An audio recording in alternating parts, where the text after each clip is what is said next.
Hi friends, मैं हूं आमिर खान और आप देख रहे हैं लीगल अफेयर्स। आज मैं आपको इस वीडियो में बताने वाला हूं डिग्रीज ऑफ प्रोहिबिटेड रिलेशनशिप, यानी कि प्रतिष्ठित नातेदारियों की डिग्रियां मैं आपको इस वीडियो में बताने वाला हूं।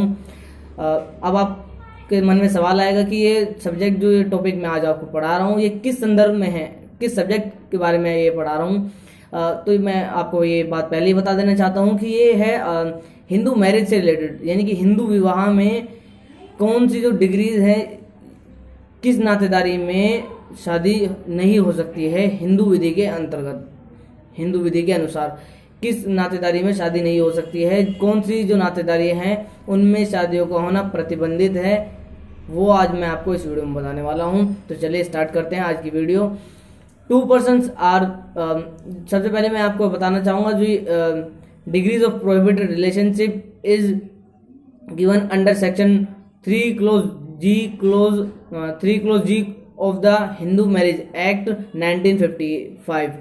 जो प्रतिष्ठित नातेदारियों की डिग्रियां है, यह है हिंदू विवाह अधिनियम 1955 के धारा 3 क्लोज जी में दिया हुआ है। The section says that two persons are said to be within the degrees of prohibited relationship। दो व्यक्ति प्रतिष्ठित नातेदारी की डिग्रियों के भीतर कहे जाते हैं। सब close 1 says that if one is a lineal ascendant of the other, यदि एक व्यक्ति दूसरे का पूर्वज रहा हो। इसमें हम एज ए एग्जांपल लेते हैं कि ए और बी का एग्जांपल लेते हैं। अब ए क्या है, बी इसमें वो पर्सन है जिसके बारे में हम बात कर रहे हैं, और ए क्या है, उसके फादर हैं। तो A is the lineal ascendant of B. तो ए जो है वो पूर्वज है। एसेंडेंट का मतलब होता है पूर्वज, और डिसेंडेंट का मतलब होता है जो कि उनके अनुयायी होते हैं, उनके पुत्र या पुत्री जो होते हैं वो डिसेंडेंट कहलाते हैं। तो here B is the ascendant of A. यहाँ पर जो बी है वह ए का एसेंडेंट है, यानी उसका पूर्वज है। तो इसमें क्या कहता है कि अगर एक व्यक्ति दूसरे का पूर्वज हो तो उनमें विवाह संभव नहीं है हिंदू विधि के अंतर्गत। अब इसमें कैसे कि ए जो बी जो है वो उसकी मदर है ए की, तो या उसकी मौसी हैं, तो उनमें क्या मैरिज जो है वो वॉइड होगी, वो पॉसिबल नहीं, हिंदू विधि में उसकी मान्यता नहीं है। क्लोज सेकंड सब क्लोज कहता है if one was the wife और husband of a lineal ascendant और डिसेंडेंट ऑफ द अदर, यदि एक उनमें से दूसरे के पारंपरिक पूर्व पुरुष या वंशज की पत्नी या पति रहा हो। यहाँ पर हम एग्जांपल लेते हैं कि सी इज द पर्सन। यहाँ पर हम बताते हैं एज एन एग्जांपल, किसी एक व्यक्ति है, B is the ascendant of C. B जो है वो पूर्वज है सी का, and A is the either the wife और हस्बैंड ऑफ बी। और जो ए जो है वो या तो बी का पति है या उसकी पत्नी है। तो इस अब यहाँ से उसकी क्या रिलेशनशिप बनेगी। अब यहाँ से रिलेशनशिप ए और सी के बीच में बताना है कि ए और सी के बीच में क्या रिलेशनशिप बनेगी। तो अब इसमें कहा गया है if one was the wife और husband of a lineal ascendant और डिसेंडेंट ऑफ अदर। तो यहाँ पर ए और सी के बीच में जो ए और सी के मैरिज नहीं हो सकती है। ये डिग्रीज ऑफ प्रोहिबिटेड रिलेशनशिप है, यानी कि ये प्रतिष्ठित नातेदारियां हैं, प्रतिष्ठित नातेदारियां हैं। यहाँ पर हिंदू विधि के अंतर्गत शादी नहीं हो सकती है। अब सब क्लोज 3 बात करता है if one was the wife और ऑफ द फादर्स और of, if one was the wife of the brother or of the fathers or brothers mother's brother or of the grandfathers or grandmother's brother of the other।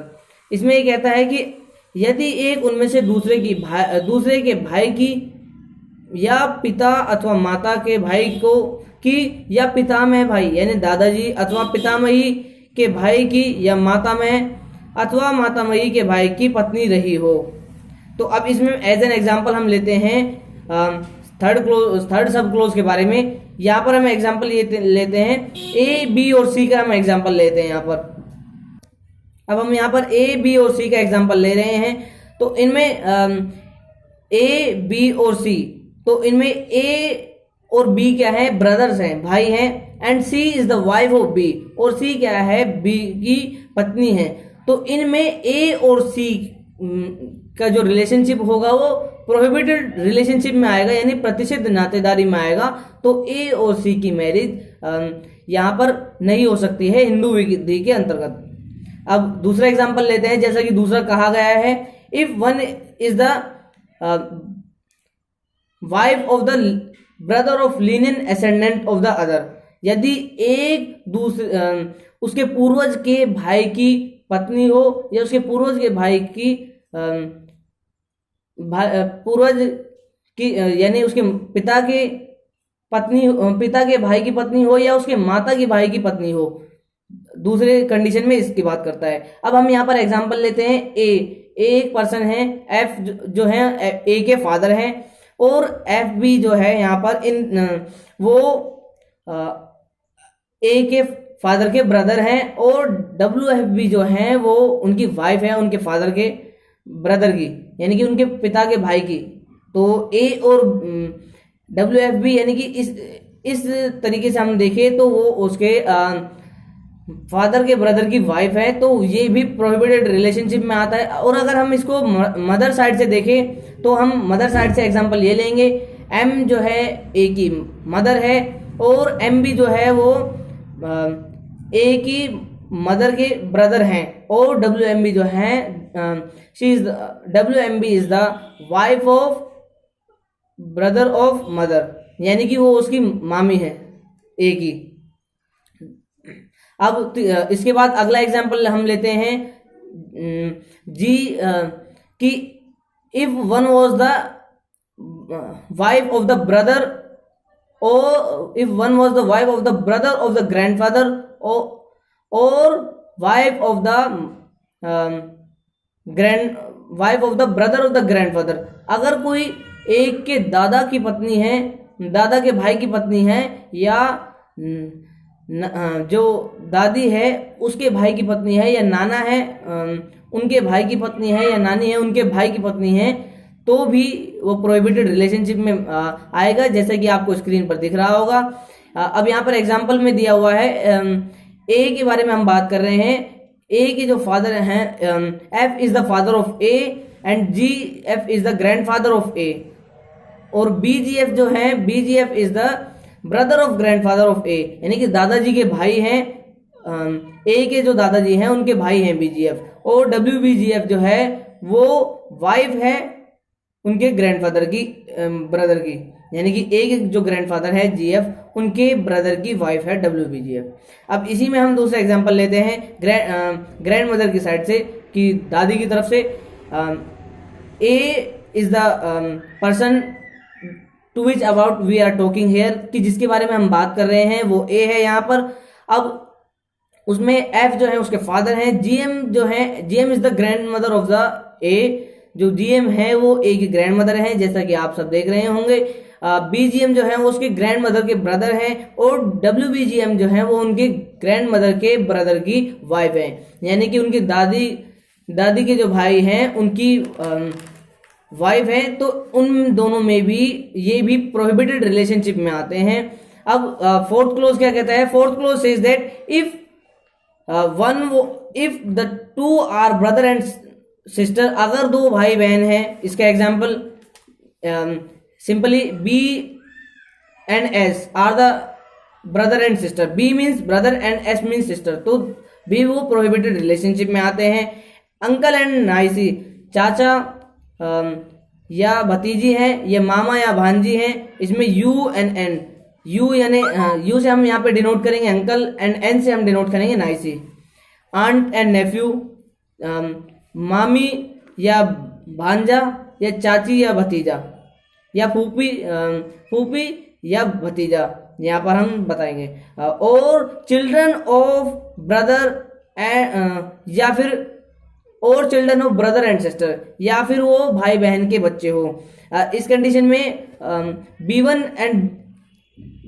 B and S are the brother and sister, B और S क्या है? Brother और sister हैं। अब उनके child जो होंगे, उनके चाइल्ड को मैंने डिनोट किया है सी बी और सी एस से। C B means child of the brother and S B means CS means child of the sister. तो वो भी जो बच्चे होंगे एक दूसरे के, जैसे कि ब्रदर के चाइल्ड या सिस्टर के चाइल्ड, उन दोनों के जो चाइल्ड होंगे वो दोनों, उन दोनों के चाइल्ड भी प्रोहिबिटेड रिलेशनशिप में आएंगे। उसके अलावा बात की गई है एंड ऑफ टू सिस्टर्स, या फिर दो बहनों के बच्चे हों, जैसे कि S1 और S2 दो सिस्टर हो गई, CS1 CS2 उनके बच्चे हो गए, यानी child of sister 1 CS1 and child of sister 2 is CS2। तो अब उन दोनों के जो बच्चे होंगे वो भी प्रोहिबिटेड रिलेशनशिप में आएंगे। जैसे कि हम CS1 और CS2 की बात करें तो वो दोनों प्रोहिबिटेड रिलेशनशिप में होंगे। उसके बाद लास्ट जो है और ऑफ टू ब्रदर्स, और यहाँ पर या फिर दो भाइयों के बच्चे हों, जैसे कि हम इसमें एग्जांपल लेते हैं B1 एंड B2। B1 और B2 भाई हैं। अब इसमें CB1 यानी कि child of brother 1 and CB2 child of brother 2। तो अब यहाँ पर दोनों भाइयों के बच्चों जो होंगे वो भी प्रोहिबिटेड रिलेशनशिप में आएंगे, उनके बीच में मैरिज नहीं हो सकती है क्योंकि वो प्रोहिबिटेड रिलेशनशिप में है, प्रतिषिद्ध नातेदारी में है। अब इसमें एक्सप्लेनेशन में क्या बताते हैं? Explanation says that for the purpose of clauses F and G relationship includes, यानी जो हमने बात की है इस संदर्भ में क्लोज G के बारे में जो हमने बात की है, उसमें नातेदारी के अंतर्गत ये चीजें भी आती हैं, जो निम्न चीजें हैं जो मैं आपको बताने वाला हूं, ये चीजें आती हैं। फर्स्ट, रिलेशनशिप बाय हाफ और uterine blood as well as by full blood, यानी कि जो नातेदारी है चाहे वो फुल ब्लड से हो या फिर हाफ ब्लड से हो या यूट्रीन ब्लड से हो। अगर आप इनके second, illegitimate blood relationship as well as legitimate, चाहे अधर्मज हो या धर्मज उनके अंदर नातेदारी हो तो भी वो उसमें इंक्लूड किए जाएंगे। Third, relationship by adoption as well as by blood, चाहे उनमें रक्त का संबंध हो चाहे उनमें वो अपनाए गए हों।